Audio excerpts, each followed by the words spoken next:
Dear friends, India ஒரு விவசாய நாடு. இந்தியாவினுடைய முக்கிய தொழில் என்பது விவசாயம். இதில் இருக்கக்கூடிய வாய்ப்புகள் அளப்பரியது. அக்ரி இஸ் ஏ கல்ச்சர் அப்படின்னு சொல்லுவாங்க. விவசாயம் என்பது ஒரு வாழ்வியல், இது ஒரு தொழில் அல்ல என்று கூட சொல்லுவாங்க. மனித குலம் இருக்கும் வரை உணவு உற்பத்தி செய்வது விவசாயிகள் தான்.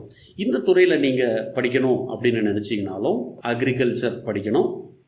அக்ரிகல்ச்சர் படிக்கிறதுக்கு பிஎஸ்சி அக்ரிகல்ச்சர் தான் உயர்ந்த ஒரு படிப்பு. பிஎஸ்சி அக்ரிகல்ச்சர் முடிச்சு எம்எஸ்சி அக்ரிகல்ச்சர் நீங்கள் படிக்கலாம்.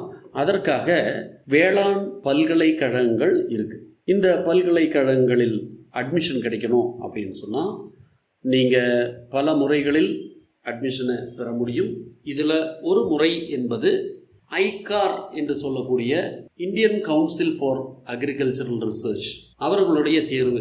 கடந்த ஆண்டு வரை அது தனியாக நடந்துட்டு இருந்துச்சு. இப்போ CUET என்று அழைக்கப்படக்கூடிய common university entrance test UG என்ற பேரில் தேர்வு நடக்குது.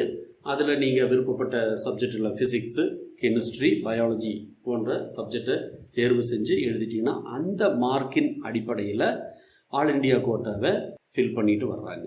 அக்ரிகல்ச்சரல் கோர்சஸ் என்னெல்லாம் இருக்குது அப்படின்னு கேட்டிங்கன்னா BSc agriculture, BSc forestry, BSc horticulture என்று அழைக்கப்படக்கூடிய தோட்டக்கலைத்துறை, பிஎஸ்சி ஃப்ளோரிகல்ச்சர் என்று அழைக்கப்படக்கூடிய பூ தொடர்பான கல்வி. இதற்கு நீட் மார்க்கை வச்சும் அட்மிஷன் நடக்குது. மேலும் CUET மார்க்கை வச்சும் அட்மிஷன் நடக்குது. இது போக ஃபிஷரிஸ்ன்னு சொல்லக்கூடிய மீன்வளத்துறை தொடர்பான கல்விகளும் நிறைய இருக்குது. அதே போல் ஃபாரஸ்ட்ரி, இதெல்லாம் ஃபர்ஸ்ட் குரூப் படிக்கக்கூடிய கோர்ஸ்கள்.